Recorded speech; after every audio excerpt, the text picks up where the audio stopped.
Hello everyone and welcome back to another exciting edition of Boyographic, the show in which I, Matt, the Game Boy, will take you through the highs and lows of the Game Boy library, one cart at a time. This week we'll be looking at a long-promised episode that's slightly overdue, I guess. It's Sagaia. So, as most gamers know, the Game Boy is packed with shoot-em-ups. From the original titles like Gunpei Yokoi's Solar Striker and HAL Lab's adorable tracks, to the genre's heavy hitters in R-Type and Gradius, Nintendo's portable powerhouse certainly upped the shmup. However, despite the wealth of shooters the US and Europe got to enjoy, we never got our hands on some of the more truly breathtaking titles on the system. While chances are, if you've heard of Japanese exclusives, you'll be aware of Chikyu Kaio Gunzaz. Sagaia, however, may have flown under your radar. That's right, an Asian exclusive in Taito's Darius series crashed onto the Game Boy back in 1991, seeing a release in Japan and China. Why it's called Sagaia is a complete mystery, especially as it seems to be the only version of Darius released in Japan not to get the series' original name. I guess after Konami renamed Gradius to Nemesis for a brief stint in 1990, leaving the name association of Gradius and Darius shattered, Taito wanted to rebrand. Anyways, the name is not important, but the game itself is. Like Konami's previously mentioned Nemesis, Sagaia takes aspects of the first two Darius games and mashes them up into something truly unique for the Game Boy. Gone is any sniff of a story, but fortunately the generally tight gameplay of the series remains. Piloting the Silverhawk, Sagaia sees you fly and fire through 8 pretty challenging stages that all feel very solid. The enemy variety in each level manages to mix up the gameplay. Even though you're on the first couple of lives, you're gonna get a little frustrated if you don't know their patterns. Later in the game you'll need to pilot with precision, shooting at enemies in a timely manner to fly through gaps in sequences that make me think of Ikaruga, and it really pushed my play experience of the game up to 10. I just wish the game was longer so I could have experienced more of this type of gameplay in Sagaia.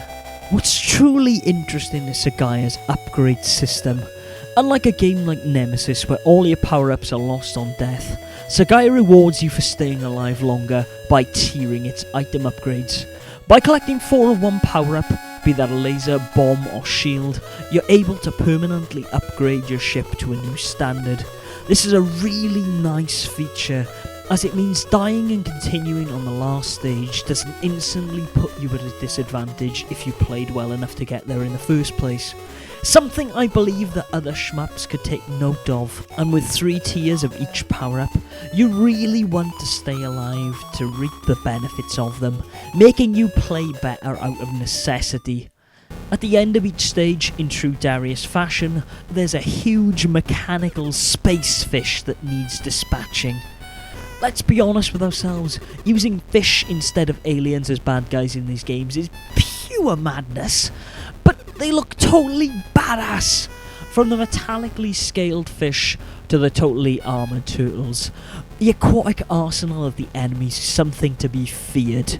I also learned a valuable life lesson in beating these bosses. It's that if Earth were to ever be in danger from gigantic, threatening seahorses, I'd have the mental courage to take away his manhood to save all that we hold dear. You're welcome, planet Earth. These boss encounters are bookended by the same warning messages from the arcade games that, thankfully due to the original arcade game's aesthetic use of English, is translated in the handheld title, making it very accessible for Western gamers. Also translated is the post-boss fanfare warning you of the zone's end and that you're rushing off to another level, which for me is part of Darius. That being said, it's probably more accurate to say that there are 6 stages in this game, as the 4th and 8th stage are more of a boss rush.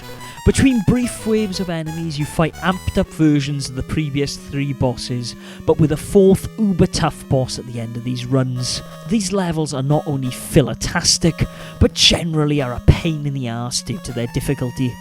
On reaching the final stage, my reading of Moby Dick prior to playing this mentally prepared me for the fight against the game's end boss, Great Thing. The worst named boss in history, perhaps, but this space-age sperm whale is Darius's reoccurring final fight. And he's an absolute bastard! His first form is easy enough to defeat, but his second banks on twitchy reflexes and a bit of luck that I, like Ahab, couldn't muster. And after accidentally clicking no on the continue screen, meant that I would never get to bag my white whale either. Visuals and gameplay aside, one of the real draws of Sagaia is its music. The chiptunes on Showcase here are really top-notch, while they may simply be reworkings of the original titles without the range of pitches available in the arcade soundboard or even that of the PC Engine. The Game Boy soundtrack feels a lot more rounded to my ears, without losing any of the tempo or energy of Hisayoshi Ogura's original composition.